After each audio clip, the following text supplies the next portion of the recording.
welcome to the Beyond Cinema studio up at Slamdance, Mr. Peter Baxter. Firstly, you know, Slamdance has been so good over the years at cultivating new talent. Obviously, it's part of the premise of the festival. But even, you know, this year we had Derek Kimball stop by with his film Neptune. Of course, he's got a new actress that's receiving a lot of buzz in Jane Ackerman. Jason Ritter, who's a favourite, you know, with his film Embers up here, as well with Claire, obviously. And then the opening night film crew stopped by with Penn and Teller and Harry Hamlin and Adam Rifkin, who I remember interviewing for Homo Erectus from Slamdance back in like 07 or 08. Talk to me just somewhat about that community and that spirit, because I really feel like you guys have been fostering a family pretty much better than any other festival. No, thank you for saying that. Yeah, I mean, I think that fostering is a really good word because at Slamdance, because after all, it comes from within the programming team that we have, and very simply, they're filmmakers. And they're very good at doing this because they really understand what it's like to be a filmmaker at Slamdance for the first time, because of course they've been here. Yeah. So all of our films are programmed by filmmakers who have been at Slamdance before, hence our mantra, by filmmakers for filmmakers. And we've heard it's so great to hear this, that we've heard it from filmmakers that they usually say when they go to film festivals, it's for their own films, it's for them. But they realize very quickly that it's actually not just for them, it's also for those around them, for those other filmmakers around them. So they themselves, the filmmakers here this year, are also fostering support, enjoyment, and helping everyone come together to make this the Slamdance Festival that it is. And it's great that those filmmakers recognize that. Certainly the programmers do. That's why they're here. Yeah. It's natural for them, but to see that happen so quickly, really, it's one of the most exciting things I think actually I've experienced at Slamdance this year, hearing that and seeing that. Yeah, and what's cool as well is, like, and I was saying this to Adam, is that film is so original, director's cut, right? And it just takes advantage of where exactly we're at with crowdfunding and someone taking advantage of crowdfunding, but it's kind of the system that we've kind of built. But he's kind of created something that's very original, just like Paranormal Activity seemed hugely original when it came out and hit at Slamdance, and then there was all the talk about whether it would be remade or not before release. With Dear Zachary, when it was around with a different kind of manipulation in an essence, but of the audience watching a documentary in a way that was so captivating that it remains at the kind of top of the charts in Netflix and iTunes documentaries.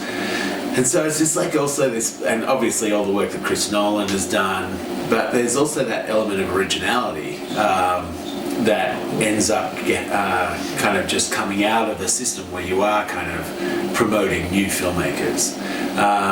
Who in this current crop from this year have you been kind of quietly excited about? I think there's a whole number of new filmmakers at this year's festival that are really show great promise and have made great films. And I think one of the reasons why that's the case at Slamdance this year is because we're beginning to see kind of a new evolution really of independent film. And it's one which involves hybrid cinema. It's one that involves experimentation.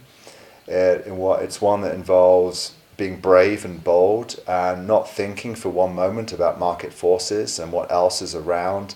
They're in Park City this week with bigger budgeted films which have star names which already have distribution. And I think one of the reasons why that's happening is because when we first started, we didn't ask for permission, right? We kind of that American spirit of make it happen, make that dream happen. But we did that with a lot of risk, actually, because credit cards were involved and making more expensive films. Back in '95, our films are more expensive than they are at Slamdance in 2016. Yeah. But that got it going, and that became very much part of what independent film was about then. It's like, don't ask for permission, go out and do it at all costs and take all risk. And then came this sort of DIY filmmaking movement, which we've been a part of, and it kind of kicked off in the United States from that sort of great American indie approach. But technology then played its part in reducing the cost of making independent film. So you didn't have to borrow as much money anymore. You could buy the equipment. You know, you saw these great new cameras coming out and this great new technology, and you no longer had to rent it. You could buy it and you could start crafting your stories at home. Right. And so it spread around the world very quickly. So the DIY filmmaking movement really is international. And so we've shown a lot of those films at Slamdance, and now we're seeing really sort of, I think, the next evolution of independent film, which involves this hybrid cinema approach where filmmakers are experimenting, crafting new stories with this new technology, but they're doing it in a way which is sometimes interactive, and virtual reality is obviously a big thing here in Park City this week. Yeah. But for example, if we look at Pry by Tender Claws, it's not a short film, it's not a feature, it's an app. But it involves documentary filmmaking, it involves poetry, it involves spoken word, it involves narrative, it involves all of these moving image parts which have been put together to go inside one man's mind, the central character of this, someone who's returned from Iraq. And it's an amazing exploration that the viewer is allowed into through touch and through an app. We showed this as part of our Dig Showcase in December, and when it got published as an app, it became one of Apple's top apps of 2015. And it's amazing that we actually have Samantha and Danny here that have been explaining their process of making this over the last 3 years, and how filmmakers, creators, really, they didn't know anything about programming, but they had a vision and they got to write code and got to create. Yeah. And now the story is out, but they're adding to the story, even though it's out. They're adding to their story, and I think that is an example of hybrid cinema and kind of where we're going. An example of the type of filmmaker we're seeing at Slamdance this year.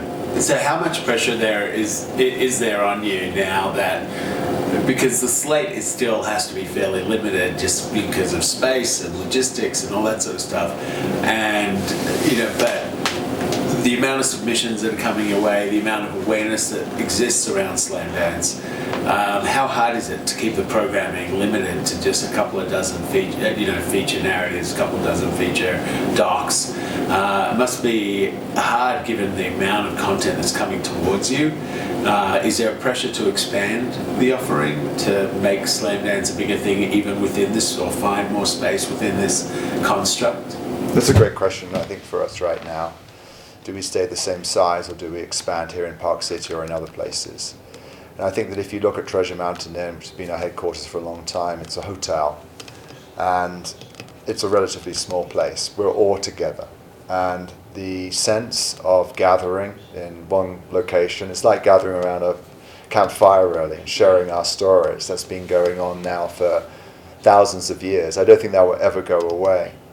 But the opportunities out of that of sharing work online and outside of Park City, I think is definitely a direction that we want to grow. And we've started a distribution label using the Slamdance brand.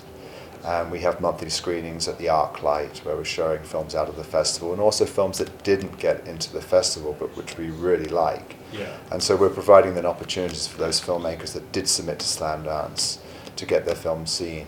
But this sort of sense of community, the ability, as you were saying, to foster filmmakers and support emerging filmmaking talent, to discover those filmmakers in Park City. I think it's important to bear in mind that you want to have that close-knit, that centralized place, because it's worked so well for us. So we're, I don't think we don't want to upset that, but we do want to support other filmmakers year round, and that's what we're working on right now. You must feel like a part owner of Treasure Mountain Inn by now, I'm sure. And that kind of core, the reason why it started, you and Dan Mervish and, all filmmakers yourselves, what I found interesting is that even with the growth of Slamdance is that you've managed to still maintain a foot in production and directing and making your own projects. I saw Paul Ruckman walking down the street the other day, and I remember when he had his kind of transition where he had his Slamdance movie and then he had his Sundance movie, and that was always interesting. So for you guys, how hard is it to then also keep focus on your own projects and maintain that identity as a filmmaker in order to kind of continue to be part of that for filmmakers by filmmakers movement? That's a challenge, but it's a great challenge, and I think over the years you get practice at these things and you can work out these things. Of course, you didn't actually mention then, you might have kids and you might be married and you've got these other things that you want to do in life as well. Yeah. But there's a balance, isn't there, to everything that we do, and I think as long as you really love what you do, you always find that way, and I've been really fortunate. I think I've been able to sort of get that balance right at Slamdance, and it also includes working with filmmakers that have been at Slamdance as well, collaborating with those, and I've just had this fantastic opportunity, then not only to meet and support these filmmakers, but sometimes to work with them as well. And I'd like to sort of see Slamdance do more of that as an organisation in the future, to sort of create and collaborate with its filmmakers. But personally, it was very challenging at the beginning because there's no doubt a lot of time that went into getting Slamdance off the ground. But as sort of as years have gone by, it's become easier to manage and to organise. Yeah, I can imagine that is a pretty exciting thing though, is when you see either alumni from Slamdance working with each other, or being able to step in and provide that key cog to someone who is now about to undertake their second movie or third, and then be able potentially to present it the following year or a couple of years from now. And you must be seeing quite a lot of that kind of circular, collaborative revisiting of Slamdance by filmmakers. I think that's pretty cool. Yeah. Who's done it well? Well, I guess it's not up to me to say where we did it well, but we did this. We did this sort of exquisite corpse project, called I Want to Be an American. It's a really great example of what you're speaking about here. A couple of years ago, where we brought in alumni that had been at Slamdance, and we made these short pieces based on the exquisite corpse parlor game. And these filmmakers were all from around the world, and we gave them the beginning of the next scene, which then they could then take from and create their own story. And we put them together for the first time at Slamdance. That was a really great experience. I think that worked really, really well, and an example of how you experiment with storytelling as well. But that's one area. But I think another area is to look at emerging talent coming through the festival and look at their next projects and actually see how we can be involved with those and support those and help get those made. I think that's also something to look forward to at Slamdance. So that's then almost like an institute side of Slamdance as well, in addition to the distribution side and the screening series and the festival itself. So there's no doubt that it's become a fairly complete brand in that essence, and very similar, and potentially very similar to Sundance in a way in that regard. Yeah, you could say that, but at the same time, it should never be satisfied with itself. Slamdance should always look to be around those filmmakers that want to change and agitate and push forward. And I think once you start becoming, too settled, you might find yourself in trouble as an organisation going forward here. You want to be fresh, you want to be hungry, and you want to take risks and be bold. That's the organisation that I want to be involved in. And sort of when you sort of use words like institute and foundation, and it seems cemented, sort of like so deep that it can't be moved. And of course, as we're seeing in the film industry right now, how quickly it's changing and evolving. And we've been here, both of us have been here long enough to see so many companies come and go. Yeah. And perhaps one of the reasons why they have come and gone is because they've selected one particular area they really wanted to focus on. And there was a lot of creativity and skill involved with that company. But because they stayed there and weren't able to evolve, they're no longer with us. So I think it's really important to be open, to be fluid, and to be prepared to take those risks. Very cool. I think that's a great point to end on. So thanks. Great to see you again, Peter, and congrats again on another successful festival. We certainly enjoyed meeting some of the filmmakers again this year, and I mean, on a personal note, I thought that Neptune, from a very kind of new filmmaker had such a beautiful poetry to it, and the words that are coming out around the young girl who stars in the film, and her ability to articulate herself while she's up here as well has been phenomenal.